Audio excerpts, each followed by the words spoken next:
बिस्मिल्लाहिर्रहमानिर्रहीम। आज की हमारी मौजू है यूएस एजुकेशन सिस्टम। आज हम यूएस एजुकेशन सिस्टम को एक्सप्लोर करेंगे, इसको एक्सप्लेन करेंगे स्टेप वाइज। इसके एक-एक पॉइंट्स को आपके सामने रखेंगे, इनको क्लियर करेंगे, इनके फ़ायदे और नुकसानात और इनके बेहतरीन होने की वजह आपको बताएँगे। तो सबसे पहले तो बात कर लेते हैं यूएसए की। यूएसए मतलब यूनाइटेड स्टेट ऑफ अमेरिका, जिनकी टोटल आबादी तकरीबन 32 करोड़ है और इसकी पॉपुलेशन डेंसिटी 88.6 पर्सन पर स्क्वायर किलोमीटर है। इसके साथ-साथ इसकी यूएस की 52 स्टेट्स है, ये तो आपको मालूम है। तो इस पर आप खुद सर्च करें, लेकिन हमारी मौजू एजुकेशन सिस्टम है, तो पहले हम एजुकेशन सिस्टम की बात करते हैं। यूएस का जो एजुकेशन सिस्टम है वो डिसेंट्रलाइज्ड एजुकेशन सिस्टम है। इसके साथ-साथ ये एजुकेशन मिक्स एजुकेशन सिस्टम है। जो स्ट्रक्चर के हवाले से है ये मिक्स एजुकेशन सिस्टम है और एडमिनिस्ट्रेशन के हवाले से ये डिसेंट्रलाइज्ड एजुकेशन सिस्टम है। डिसेंट्रलाइज्ड एजुकेशन सिस्टम में अमेरिका की जो फेडरल हुकूमत है वो बजट का 10 जो एजुकेशन बजट है उसका 10% फेडरल गवर्नमेंट देती है और 60% हिस्सा स्टेट या लोकल गवर्नमेंट देती है और 30% हिस्सा जो स्कूल्स है, लोकल स्कूल डिस्ट्रिक्ट्स है वो ये फंडिंग करती है। जो फेडरल है उसका किरदार बहुत कम है। डिसेंट्रलाइज्ड एजुकेशन सिस्टम है, इसलिए फेडरल का जो किरदार है वो इंतहाई कम है। वो सिर्फ एज ग्रुप डिटरमाइन करते हैं, इंटरनेशनल स्टैंडर्डाइज्ड टेस्ट ऑर्गेनाइज करते हैं और कुछ वैल्यूज और एथिक्स डिटरमाइन करते हैं कि इसके अंदर रहते हुए एजुकेशन को देनी चाहिए। इसके अलावा इनका कोई किरदार होता नहीं है। जो स्टेट लेवल है वो 60% बजट के साथ साथ जो दूसरी चीजें हैं जैसे कोरिकुलम है, टेस्ट है, टेक्स्ट बुक्स है, लर्निंग स्टैंडर्ड्स है, कंपल्सरी ईयर्स जो एजुकेशन के लिए होनी चाहिए वो ये तय करते हैं। जो टेक्स्ट बुक्स का हर स्टेट्स का अलग-अलग टेक्स्ट बुक्स का निज़ाम है। हर तरीके से बच्चों को तालीम कैसे देनी चाहिए, कैसे होनी चाहिए, ये स्टेट ही डिसाइड करते हैं। फेडरल गवर्नमेंट डिसाइड नहीं करते। जो लोकल स्कूल डिस्ट्रिक्ट्स है, वो टीचिंग स्ट्रेटजीज बनाती है और कौन सी सब्जेक्ट पढ़ानी चाहिए, कौन सी नहीं पढ़ानी चाहिए और एग्जामिनेशन कैसे लेनी चाहिए। वो ये उनको ये इख्तियार हासिल होता है कि वो इस डोमेन में काम करें। अमेरिका में ज़्यादातर बच्चे पब्लिक स्कूल्स में पढ़ते हैं, तक सिर्फ 10% बच्चे प्राइवेट स्कूल में जाते हैं, बाकी बच्चे जो है वो गवर्नमेंट स्कूल से पढ़ते हैं। इसके साथ-साथ 12 साल तक की तालीम जो है वो बच्चों के लिए लाजिम है। वो बच्चे को स्कूल जाना होता है। इसके साथ वो अमेरिकन एजुकेशन सिस्टम वो ग्रेडिंग सिस्टम पे काम करते हैं। इस तरह वो करते हैं कि बच्चों को ग्रेड्स देते हैं। वो एक्सेलेंट ए के लिए एक्सेलेंट देते हैं, बी गुड के लिए देते हैं और आखिर में एफएल के लिए देते हैं। वो ग्रेडिंग सिस्टम पे काम करते हैं, मार्क्स के बजाय वो ग्रेडिंग सिस्टम पे काम करते हैं। अगर देखा जाए तो यूएस एजुकेशन सिस्टम दुनिया की सबसे रिलैक्स तरीन एजुकेशन सिस्टम है, जिसमें बच्चे सिर्फ 180 दिन पढ़ते हैं। बाकी 185 दिन बच्चों की छुट्टियां होती है, वो एंजॉय करते हैं, छुट्टियां होते हैं। अगर देखा जाए, अगर मुआवजा किया जाए तो फ्रांस में ये 220 दिन है और जो जापान है उसमें 240 दिन तक बच्चे स्कूल में पढ़ते हैं, बाकी उनकी छुट्टियां होती है। लेकिन अमेरिका में 180 दिन बच्चों को पढ़ाया जाता है, बाकी उनकी छुट्टियां होती है और वीकली बुनियाद में भी हफ्ते में सिर्फ 20 घंटे बच्चों को पढ़ाते हैं, बाकी उनको एक्स्ट्रा करिकुलर एक्टिविटीज के लिए टाइम देते हैं, को एक्स्ट्रा करिकुलर एक्टिविटी अंजाम दे। और दूसरी बात, यूएस का कोई नेशनल करिकुलम है ही नहीं। अब हम आते हैं अमेरिका एजुकेशन सिस्टम में स्कूल का निज़ाम कैसा है, उसका जो इंस्टीट्यूशन का निज़ाम है वो कैसा है। तो पहले तो बच्चों को जो प्री स्कूल है या केजी है उसमें बच्चों को डालते हैं, वो 3 से 5 साल के बच्चों को इस स्कूल में डालते हैं। वो सिर्फ बच्चों को बस बिजी कर रखते हैं, उसका कुछ काम होता नहीं है। बच्चों को अल्फाबेट्स या कोई ग्राफ्स माप्स बनाना सिखाते हैं, कुछ और इस तरह होता नहीं। फिर प्राइमरी स्कूल आते हैं जो 5वीं साल तक 5वीं तक होती है। फिर सेकेंडरी स्कूल आती है जो 12वीं तक होती है। फिर कॉलेज और यूनिवर्सिटीज का निजाम आता है जिसमें बच्चे अपने स्पेसिफिक कम्युनिटीज कॉलेज आते हैं, जिसमें बच्चे 2 साल तक पढ़ते हैं, जो एसोसिएट डिग्री देते हैं और बाकी कॉलेजेस आते हैं। आपको हैरानी होगी कि अमेरिका में भी स्कूल्स का निजाम एक अलग तरीके से चल रहा है। जैसा कि हमारे मदारस का निजाम है उस तरह अमेरिका में भी स्कूल्स का निजाम है। अमेरिका निजाम में आपको कई तरीकों से स्कूल्स मिलेंगे। स्कूल्स के अकसाम के हवाले से भी अमेरिका में बहुत डिफरेंस है। कुछ बच्चे पब्लिक स्कूल में पढ़ते हैं, कुछ प्राइवेट में पढ़ते हैं, कुछ होम स्कूलिंग की जरिए तालीम हासिल करते हैं। तो जो टाइप्स है स्कूल्स के, जो टाइप्स है वो बुनियादी तौर पर 3 किस्म की स्कूल है। एक पब्लिक स्कूल है, पब्लिक स्कूल मतलब गवर्नमेंट स्कूल है, जिसमें मेजॉरिटी ऑफ स्टूडेंट तकरीबन 50 मिलियन तक के बच्चे पब्लिक स्कूल्स में पढ़ते हैं, जो ट्यूशन फीस वगैरह नहीं लेते। और इसमें 2 किस्म के स्कूल आते हैं, चार्टर स्कूल या मैग्नेट स्कूल है। आप जाके खुद सर्च करें कि कौन सी स्कूल है। फिर हमारे पास आते हैं प्राइवेट स्कूल्स। प्राइवेट स्कूल्स में बच्चों को रिलीजियस और नॉन सेक्टेरियन एजुकेशन देते हैं। इसमें 6 मिलियन तक के बच्चे पढ़ते हैं। हैरान होंगे कि 6 मिलियन के बच्चे रिलीजियस और नॉन सेक्टेरियन एजुकेशन हासिल कर रहे हैं, जैसा कि हमारे पाकिस्तान में वैसे ही अमेरिका में है, लेकिन उसका अपना रिलीजियस और नॉन सेक्टेरियन एजुकेशन है, हमारा अपना है। इसके साथ साथ जो प्राइवेट स्कूल्स का सिस्टम है पाकिस्तान का वो वही भी है। ये स्कूल बाकायदा फीस लेते हैं। ये रिलीजियस ऑर्गेनाइजेशन होते हैं, वो इसको ग्रांट्स देते हैं, इसके लिए चांदे इकट्ठे करते हैं। इसमें भी 3 किस्म है, इंडिपेंडेंट स्कूल है, पैराइकल स्कूल्स है, प्रोप्राइटरी स्कूल्स है। ये 3 किस्म के स्कूल है। आप खुद जाके इनको एक्सप्लोर कर सकते हैं कि स्कूल्स कैसे काम करते हैं। फिर हमारे पास आता है यूएस का home schooling system. Home schooling system को अगर देखें तो ये सबसे बेहतरीन एजुकेशन निज़ाम है होम स्कूलिंग। होम स्कूलिंग से मुराद यही है कि कोई बंदा है वो अपने बच्चे को घर पे पढ़ाना चाहते हैं, उसके लिए ट्यूटर रखना चाहते हैं या ऑनलाइन क्लासेस अरेंज करना चाहते हैं तो कर सकते हैं।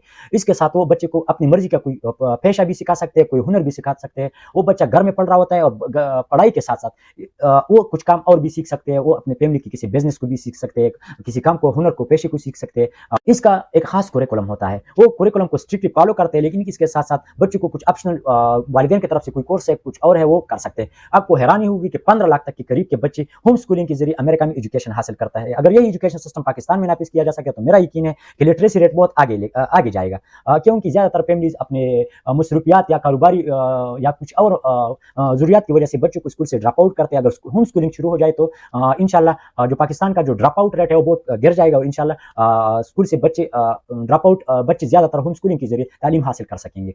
असेसमेंट के हवाले से असेसमेंट्स के टाइप्स यूएस में जो असेसमेंट लेते हैं वो मुख्तलिफ तरीकों से, हमारी तरह सिर्फ पेपर और पेन के जरिए बच्चों से तालीम नहीं लेते, बाकायदा उसके ऑब्जर्वेशन के जरिए लेते हैं, उसके एसेस देते हैं, इनके इंटरव्यू लेते हैं, परफॉर्मेंस टास्क इनको दिया जाता है, रीडिंग राइटिंग टेस्ट लिया जाता है, एक इंतहाई ज़बरदस्त तरीन एटीट्यूड टेस्ट लिया जाता है बच्चों से कि इनका रवैया कैसा है, और रवैये के टेस्ट लिया जाता है और इसकी बुनियाद पर भी बच्चों को मार्क्स मिलते हैं। इसके साथ साथ बच्चों के मैपिंग को जो प्रोग्रेस है इसको मैप किया जाता है और इसको जिनसे डेमोन्स्ट्रेट किया जाता है, बाकायदा तौर पर इनको एक टास्क दिया जाता है, एक प्रोजेक्ट दिया जाता है, बच्चों से कहा जाता है कि इसको डेमोन्स्ट्रेट करें। ये तो हुआ स्कूल लेवल पे बात। अब हम प्राइमरी लेवल पे बात, अब हम आते हैं सेकेंडरी एजुकेशन। सेकेंडरी एजुकेशन में बच्चों को जो कोर्सेज पढ़ाए जाते हैं उनमें English, mathematics, social study, science और फॉरेन लैंग्वेज पढ़ाए जाते हैं। मैथ्स में भी प्री अलजेब्रा, अलजेब्रा 1, अलजेब्रा 2 और ट्रिग्नोमेट्री की तरह के कोर्सेज किया जाता है। और सोशल स्टडी में बच्चों को ज्योग्राफी, हिस्ट्री और यूएस हिस्ट्री और इकोनॉमिक्स वगैरह सिखाए जाते हैं। साइंस में केमिस्ट्री, फिजिक्स, बायोलॉजी ये सिखाते हैं और फॉरेन लैंग्वेजेस के तौर पर फ्रेंच, स्पेनिश और लैटिन और जर्मन लैंग्वेज भी पढ़ाते हैं।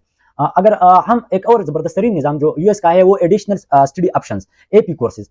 ये बेहतरीन निज़ाम है जिसमें बच्चे अपनी मर्जी से कोई कोर्स ले सकते हैं, जिसमें साइंस ले सकते हैं, मैथमेटिक्स, सोशल स्टडी, इंग्लिश सारे कोर्स ले सकते हैं। साइंस में geology, astrology, health sciences, environmental sciences वगैरह ले सकते हैं। मैथ्स में भी इनको स्टैटिस्टिक और डिस्क्रीट मैथ वगैरह की क्लासेस ली जाती है, इनको कोर्स कराए जाते हैं। सोशल स्टडी में से इसको लॉ, क्रिमिनल जस्टिस, साइकोलॉजी और सोशियोलॉजी पढ़ाए जाते हैं। इंग्लिश में इनको बेहतरीन 2 कोर्सेज पढ़ाए जाते हैं जिसमें पब्लिक स्पीकिंग और जर्नलिज्म, ये दो कोर्सेज इनसे करवाए जाते हैं। पब्लिक स्पीकिंग जो हमें मास्टर के बाद भी नहीं पता होता है कि पब्लिक स्पीकिंग कैसे होते हैं, कैसे होनी चाहिए, जर्नलिज्म क्या है और कैसे होनी चाहिए। बाकायदा तौर पर सेकेंडरी लेवल पर बच्चों को ये सिखाया जाता है कि पब्लिक स्पीकिंग कैसे किया जाता है और जर्नलिज्म कैसे होता है, कैसे होनी चाहिए और कैसे करना चाहिए। ये बाकायदा तौर पर उनको एपी कोर्सेज के जरिए पढ़ाया जाता है। Visual arts, performing arts, vocational education, computer science की IT, journalism, publication, business study, ये सब आप एपी कोर्सेज के जरिए, इलेक्टिव कोर्स के जरिए आप पढ़ सकते हैं। आप बाकायदा परफॉर्मिंग आर्ट्स अगर आप पढ़ रहे हैं तो आपको गिटार बजाना सिखाते हैं, डांस, ऑर्केस्ट्रा, बैंड वगैरह में आपको बाकायदा शमूलियत दिया जाता है, उनका हिस्सा बनाया जाता है जिसके जरिए आप सीख रहे होते हैं। वोकेशनल में आप वुड वर्क सीख सकते हैं, मेटल वर्क सीख सकते हैं, दूसरी भी कोर्सेज है बहुत ज़्यादा वो सीख सकते हैं। कंप्यूटर में बाकायदा तौर पर बच्चों को सेकेंडरी लेवल पे वेब डिज़ाइनिंग, वेब डेवलपमेंट, ये सारे कोर्सेज किया जाते हैं बच्चों को। वीडियो गेमिंग इनको सिखाया जाता है, गेमिंग डिज़ाइनिंग सिखाया जाता है, ग्राफिक डिज़ाइनिंग सिखाया जाता है। बिजनेस के हवाले से अगर देखें तो बच्चों को अकाउंट सिखाया जाता है, डेटा प्रोसेसिंग, लीडरशिप के हवाले से इनको बाकायदा कोर्सेज दिया जाता है। बच्चों को सिखाया जाता है कि बिजनेस को मैनेज किया जाता है, कैसे किया जाता है, मार्केटिंग कैसे किया जाता है, फाइनेंस, बिजनेस, आईसीटी, ये सब कुछ बच्चों को सेकेंडरी लेवल पे उनको इलेक्टिव कोर्सेज के जरिए पढ़ाए जाते हैं। क्लासेस में टेक्नोलॉजीज के इस्तेमाल बाकायदा तौर पर यूएस में computer, laptop, cellphones, wireless microphones, interactive screens, white boards, iPads, Wikipedia के जरिए, ये सब जराये के जरिए, जितने भी डिजिटल जराये है बच्चों को इनसे इसके जरिए क्लासेस लिया जाता है, उनको इसके जरिए पढ़ाया जाता है। बाकायदा तौर पर क्लासेस में इन टेक्नोलॉजीज का इस्तेमाल होता है। बच्चों को जो इनका तजस्सुस है उनको मिटाने के लिए मुख्तलिफ किस्म की टेक्नोलॉजी इस्तेमाल होती है। मैं तो हैरान हुआ कि बच्चों को स्कूल में ट्यूटर और साउंड क्लाउड के जरिए पढ़ाया जाता है। बच्चों को साउंड क्लाउड के जरिए पढ़ाया जाता है स्कूल में कि कैसे उन्हें ऑनलाइन स्टडी कोर्सेज इनको लिया जाता है। एक हमारे यहाँ है कि बच्चों को मोबाइल दिया जाता है, मोबाइल और गेमिंग ने हमारे बच्चों के बेड़ा किया है, हमारे माशरे को तबाह बर्बाद किया है। लेकिन अमेरिका में बिल्कुल ऐसा सिस्टम बिल्कुल उलट है, बच्चों को मोबाइल दिया जाता है लेकिन उनसे स्पेसिफिक कोर्सेज किया जाता है, स्पेसिफिक टास्क इनसे परफॉर्म किया जाता है इन मोबाइलों के जरिए, इन लैपटॉप्स के जरिए। हमारी तरह की नहीं कि इन पर कोई चेक एंड बैलेंस नहीं और मुकम्मल पाबंदी के जरिए बच्चों को डिसाइड किया जाता है। न मोबाइल्स पर मुकम्मल पाबंदी होनी चाहिए और न इस तरह होनी चाहिए जैसे पाकिस्तान में हो रहा है, सिर्फ गेमिंग्स और फिल्में और ड्रामे यही सब कुछ बच्चे सीख जाते हैं। कोई एजुकेशनल पर्पस के लिए मोबाइल और लैपटॉप को इस्तेमाल कोई करता नहीं है। तो अमेरिका की तौर पर इस तरह कुछ होनी चाहिए। स्कूल्स में बाकायदा तौर पर म्यूचुअल रिस्पेक्ट पर इनको क्लासेस दी जाती है। उनको बच्चों को सिखाया जाता है, वैल्यूज और एथिक्स बच्चों को सिखाए जाते हैं कि म्यूचुअल रिस्पेक्ट क्या है, इक्विटी क्या है, जस्टिस क्या है, ऑनेस्टी क्या है, ट्रांसपेरेंसी क्या है, बच्चों गरीबों के साथ हमदर्दी कैसी होनी चाहिए, बच्चों में करेज बेदार किया जाता है, इनको इंडिपेंडेंस की जज्बात इनमें उबारी जाती है, ह्यूमिलिटी इनकी सारी इनमें पैदा किया जाता है। ये सारे के सारे जो हमारे मास्टर तक के लेवल के बच्चों में नहीं होते, वो स्कूल्स के लेवल पे बच्चों को सिखाया जाता है कि आपने एक दूसरे की इज्जत कैसी करनी है, इक्विटी क्या है और जस्टिस क्या है, अदल और इंसाफ क्या है, इसके बारे में बाकायदा बच्चों को सिखाया जाता है। अदब सिखाया जाता है बच्चों को ये सिखाया जाता है कि हानिस्टी क्या है, ईमानदारी कैसी है, ट्रांसपेरेंसी, शफाफियत कैसी लाई जाए, शफाफियत क्या है, इसकी फवायद क्या है।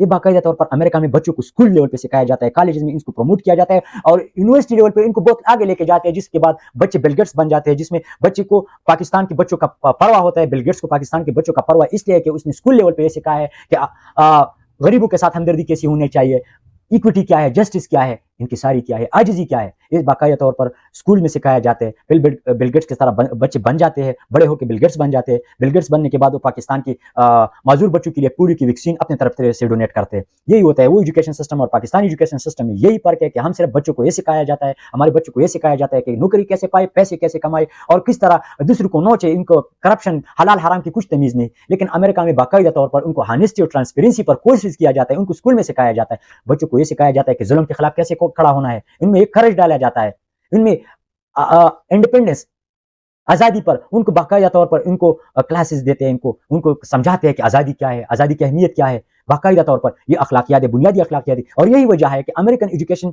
अमेरिका जो निज़ाम है, अमेरिका निज़ाम इतना ताकतवर इसलिए है, इसलिए नहीं है कि वहाँ पर कुछ उनका तेल के कोई खजाने हैं, कुछ नहीं, वहाँ पर एथिक्स है, अखलाकियात है। और ये अखलाकियात, एथिक्स ये कहाँ से आती है, ट्रांसपेरेंसी, ये हॉनेस्टी कहाँ से आती है, अमेरिका को कैसे सुपर पावर बनाती है, ये एजुकेशन सिस्टम है इसके पीछे। एजुकेशन सिस्टम बाकायदा पर ऐसे प्रोडक्ट तैयार करते हैं जो माशरे में निकलते हैं, वो बच्चे हॉनेस्ट होते हैं, ईमानदार, ट्रांसपेरेंट होते हैं, वो इक्विटी और जस्टिस पे काम करते हैं, वो एक दूसरे की इज्जत करते हैं, वो गरीबों के हमदर्द होते हैं, उनमें आजिज़ी होती है, इंकिसारी होती है, हमारी तरह की नहीं कि मुतकब्बिर हो जाते, पैसे कमा के, तालीम हासिल करके, कुछ थोड़ी ज्यादा मार्क्स लेके आके बच्चे मुतकब्बिर हो जाते हैं। वो जो इंफीरियर है, जो अनपढ़ है, नाख्वानदा बंदे हैं, उनको हकारत के नजरों से देखते हैं। नहीं, ऐसे नहीं होनी चाहिए ना। अमेरिका में ऐसे होता है कि बच्चे अपने से जो तालीमी लिहाज से, माली लिहाज से कमजोर अफराद है, उनको कम निगाह से देखते हैं, उनको कम एहसासी कमतरी का शिकार नहीं करते या खुद एहसासी बर्तरी का शिकार नहीं होते।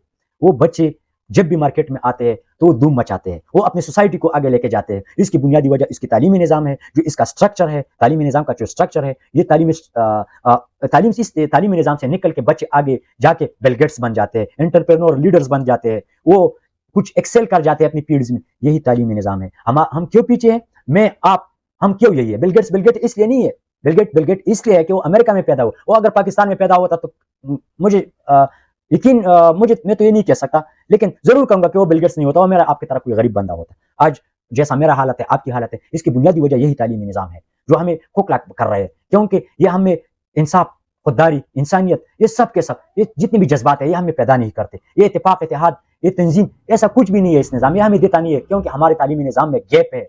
एक बुनियादी फर्क यही है हमें। पंजाब के लिए कोई अलग निज़ाम तालीम है, सिंध के लिए अलग है। वो तो पाकिस्तान की निज़ाम तालीम को जब हम इसका ऑपरेशन करेंगे तो इसमें हम आपको डिटेल के साथ समझाएंगे, लेकिन अमेरिकन निज़ाम के साथ थोड़ा इसका कंपेरिजन करना जरूरी था, ताकि आप लोगों को समझ आए कि अमेरिका क्यों आगे सुपर पावर है, क्यों अब आज भी दुनिया पर राज कर रहे हैं, और हम क्यों पीछे है, वो हम पे हुकूमत क्यों कर रहे हैं, और हम इनके गुलाम क्यों है। तो मैंने आपको शॉर्ट टर्म में बताया कि इसकी बुनियादी वजह जो बेसिक है वो इसका एजुकेशन सिस्टम है, जो इनको सुपर पावर बनाती है। इंशाल्लाह मिलते हैं अगली किसी वीडियो में, जिसमें हम यूएस के यूनिवर्सिटी लेवल और कॉलेजेस के लेवल की तालीम को एक्सप्लोर करेंगे। आपका भाई MD इब्रार ममाज़े, खुदा हाफिज़।